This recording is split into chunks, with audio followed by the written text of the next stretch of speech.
Hi, I'm Yi, who is the first author. This is a joint work between Carnegie Mellon and Facebook Reality Lab. We present Epipolar Transformer for improving multi-view 3D key point detection.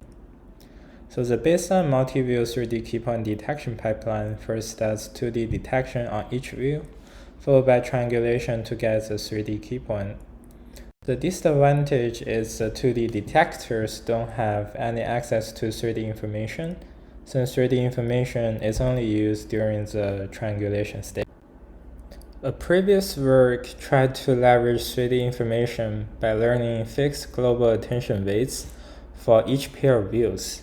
A limitation of this method is that it requires more images per view to learn the attention weights.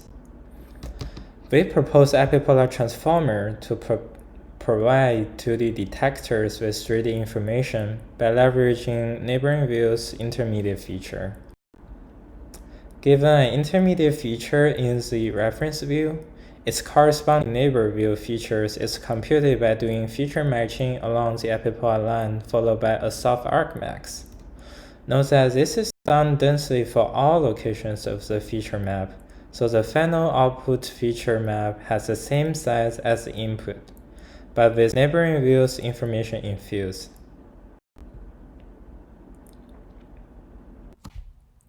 Epipolar Transformer is interpretable through visualizing the feature matching similarity score along the epipolar line. We visualize the results of matching with color feature, other features, and deep features learned without our method. In this example, the joint of interest is totally occluded in both views. However, the features learned with Epipolar Transformer have access to multi-view information in the 2D detector itself. The matching along the epipolar line finds the semantically correct position. In this example, it still finds the occluded right wrist.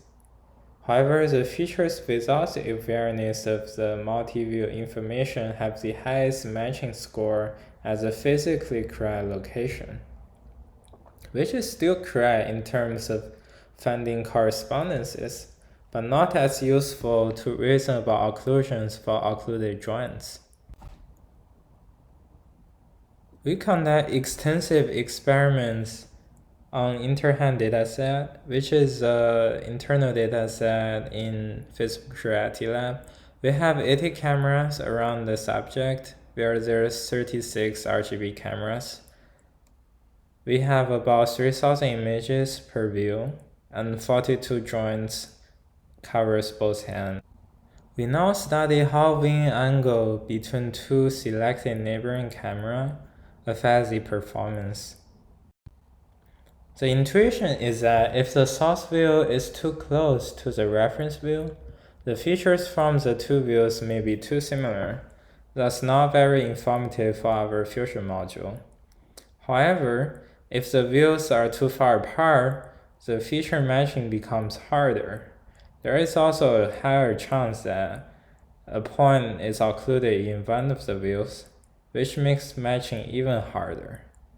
Therefore, we experiment with 4 viewing angle settings during the training: 6 degree, 12 degree, 24 degree, and 42 degrees.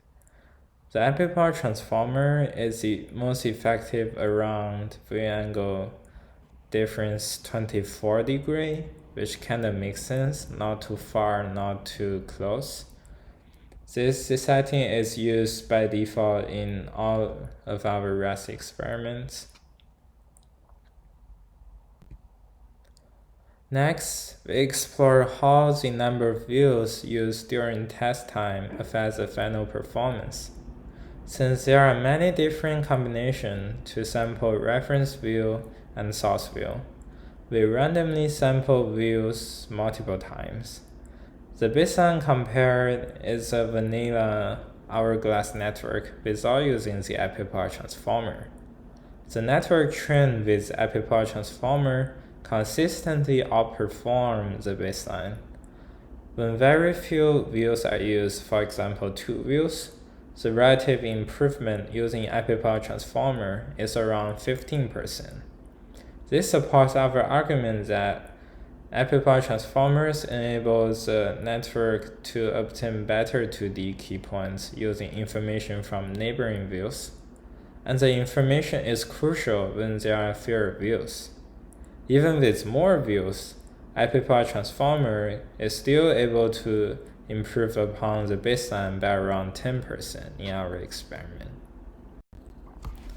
We perform experiments to test the ideal location for inserting the Epipolar Transformer module into a network. We test two networks, hourglass and ResNet, and we test two settings, late and early. Late means that we insert Epipolar Transformer before the final prediction layer. And early means that we insert the module before the hourglass unit in hourglass network and before the stage 3 in the ResNet network. The exact location are shown in the fig on the left. And shown in the table on the right, there's no significant difference between where we insert Epipolar Transformer. So we just insert Epipolar Transformer on the late stage because it saves a lot of memory. We can share the network before the final stage. Next, we compare our method with state-of-the-art networks on human 3.6M dataset. This is a public dataset. There are 4 cameras around the subjects. There's about 78,000 images per view, and 300 images in total, and 17 joints cover a person. The video are sampled every 5 frames.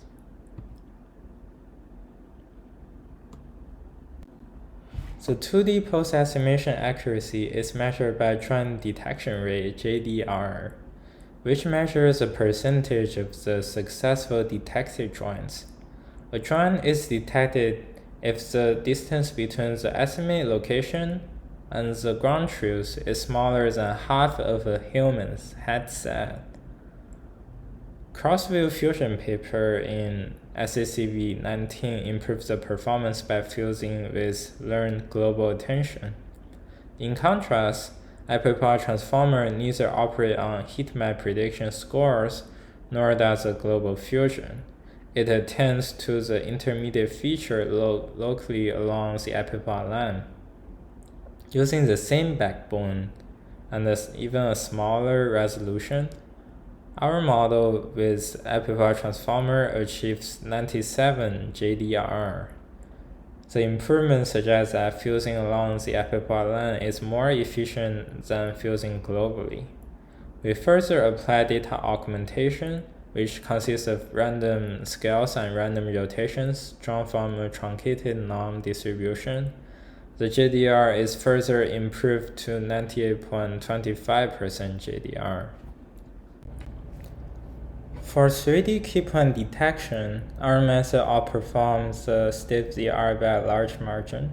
Specifically, when using triangulation for estimating 3D human poses, Epipolar Transformer achieves 33.1 mm, which is around 12 mm better than the cross-view SACV19 paper, while using the same backbone and a smaller input size.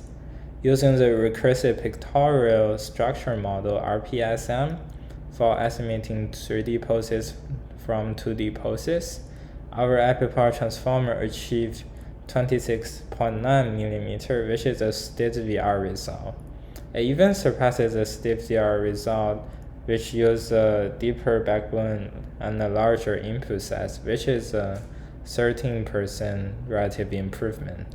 We believe one source of improvement comes from the fact that Epipolar Transformer find correspondences and field features dynamically based on the epipolar feature similarity.